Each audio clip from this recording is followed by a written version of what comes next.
Welcome back students, let's move ahead. We are learning current electricity.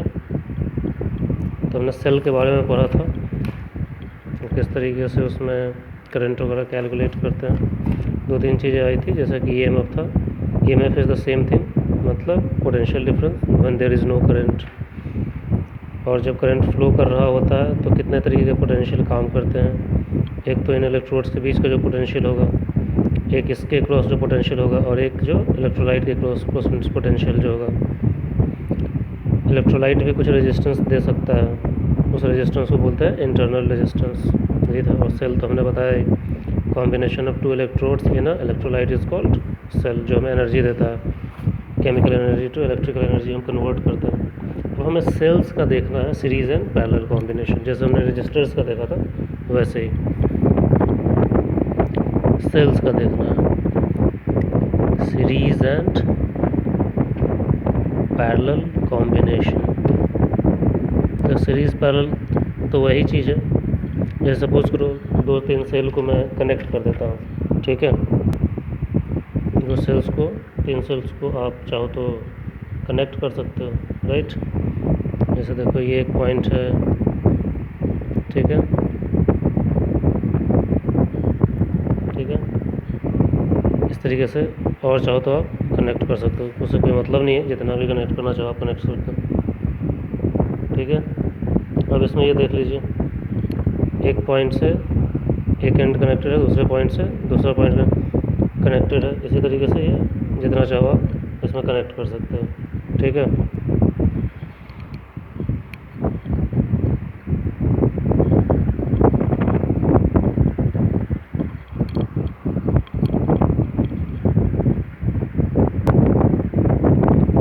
तो इस तरीके से होगा, ए और सी के क्रॉस इन दोनों इक्वेशन को ऐड करोगे तो ये और ये कैंसिल हो जाएगा, मतलब ये दोनों ऐड हो जाएगा।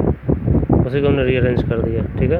तो this will be your potential difference across, मान लो इसको VAC से डिनोट करते हैं। अब हम बोल कह रहे हैं ये इक्विवेलेंट पोटेंशियल डिफरेंस हो जाएगा। अब मान लो इसकी जगह हमें एक सेल लगाना जिसका पोटेंशियल मान लो दो की जगह एक ही हो और सेम करंट फ्लो करे, तो हम क्या करते हैं, मान लो ऐसे है, ये इक्विवेलेंट है। इक्विवेलेंट वही निकालता है ना सीरीज में, मतलब 10 भी जुड़े हैं तो उसकी जगह एक लगाऊं मैं तो कैसे काम करेगा। ये मान लो ए और सी है, ठीक है। तो इसका मान लो EMF इक्विवेलेंट है और ये R इक्विवेलेंट है, ठीक है। तो इसका एक्चुअली में कितना होगा, if we consider equivalent circuit, दिख नहीं रहा है ढंग से, इक्विवेलेंट सर्किट, तो उसके अंदर पोटेंशियल को हम उसी तरीके से लिख सकते हैं, V equivalent is equal to EMF equivalent minus IR equivalent, ठीक है। अब इस इक्वेशन को लिख, ये देखो यहाँ पे इक्वेशन 1 और 2 को कंपेयर करो। मैं इक्वेशन को फिर से लिख दे रहा हूँ, पिछले वाले को यहाँ पे VAC को सामने लिख रहा हूँ। VAC इज इक्वल टू क्या आया है, देख लो यहाँ पे, सिग्मा 1 सिग्मा 2, मतलब EMF 1 plus EMF 2 minus IR1 plus R2, ठीक है। अब कंपेयर करो, इसी को फिर से लिख दिया मैंने, ये इक्वेशन 1 है मेरा, फिर से लिख दिया मैंने, री writing. Compare 1 and 2,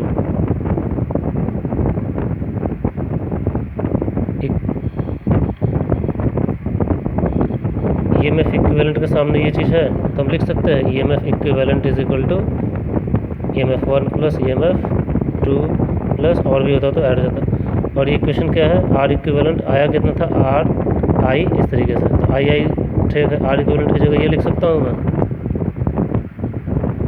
R1 plus R2 plus, ऐसे। तो सीरीज कॉम्बिनेशन में इक्विवेलेंट सिंपली एल्जेब्रिक सम हो जाता है, और ये भी एल्जेब्रिक सम हो जाएगा, ठीक है। तो ये चीज़ है, तो हम इसको लिख सकते हैं इस तरीके से कि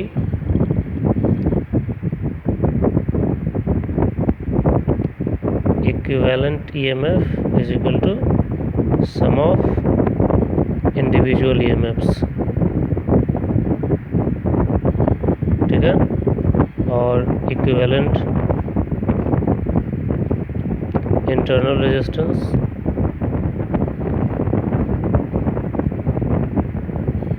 सम of individual resistance, sum of individual internal resistances. जैसे रेजिस्टेंस का करते थे सीरीज में, उसमें भी ऐड हो जाता था सीरीज में, ऐसे ही इसमें भी ऐड हो जाता है, ठीक है। तो दिस वाज सीरीज कॉम्बिनेशन, ठीक है। अब मान लो एक पैरेलल देख लेते हैं, ऐसे ही दो लगा देते हैं पैरेलल में, से इस तरीके से,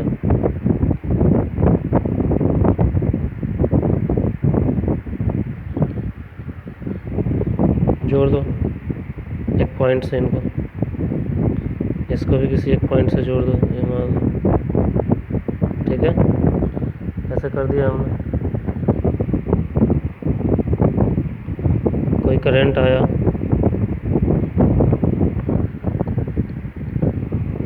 आई करंट, ये डिवाइड हो जाएगा I1 में, डिवाइड हो जाएगा I2 में, राइट।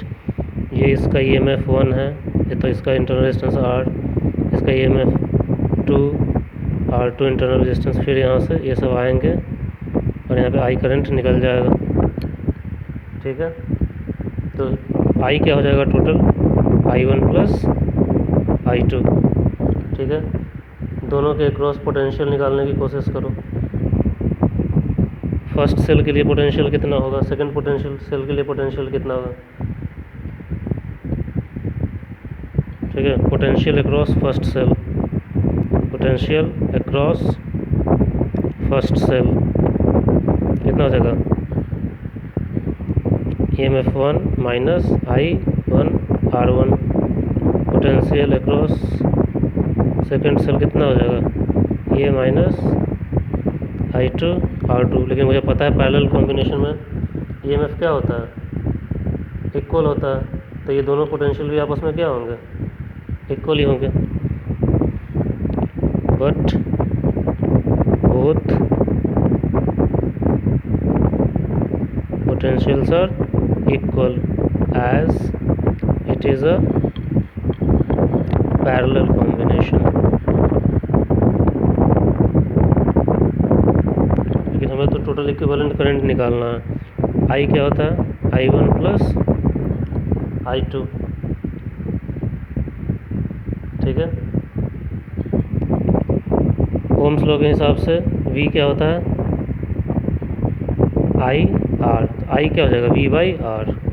तो मान लो V पोटेंशियल है और R इक्विवेलेंट, मैं एक मान लेता हूँ। अगर इसका पोटेंशियल, तो ये करता है इक्विवेलेंट सर्किट इसका होता ना, इक्विवेलेंट, दोनों की जगह एक यूज़ करते हैं हम।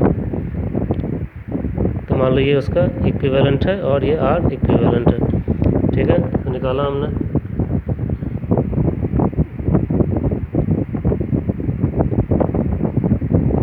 R1, ठीक है।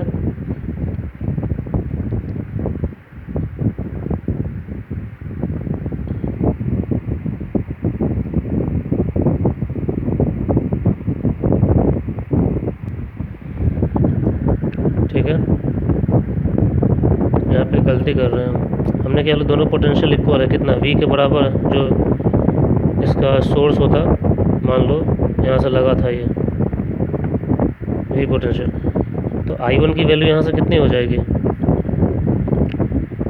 आई थिंक फिर से इसको थोड़ा देखो, यहाँ से I1 क्या हो जाएगा, I1 को यहाँ पे रखो, ये इधर चला जाएगा, या फिर इसको ऐसे ही रखो, कोई दिक्कत नहीं है।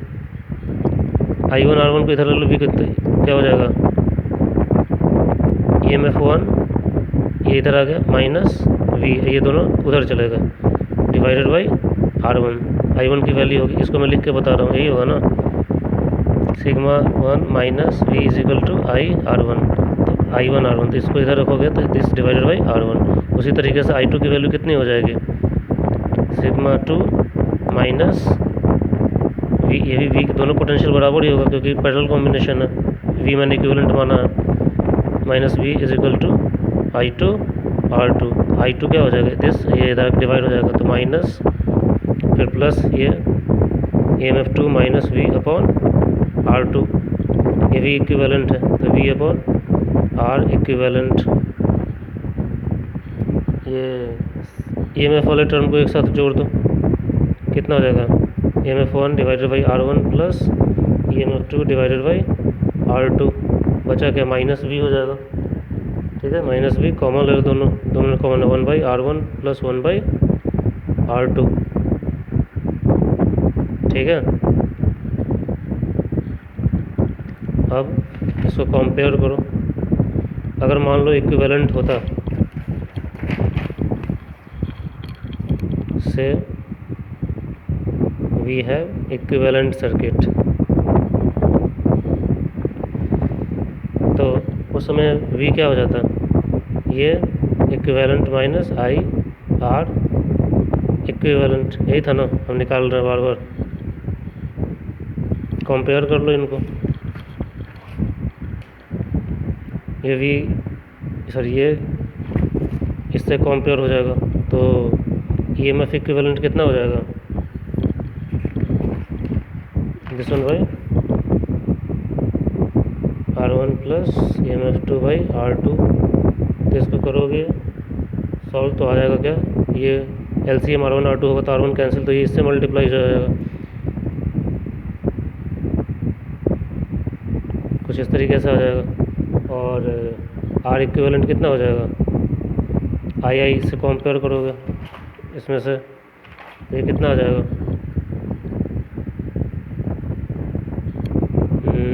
1 बाई R1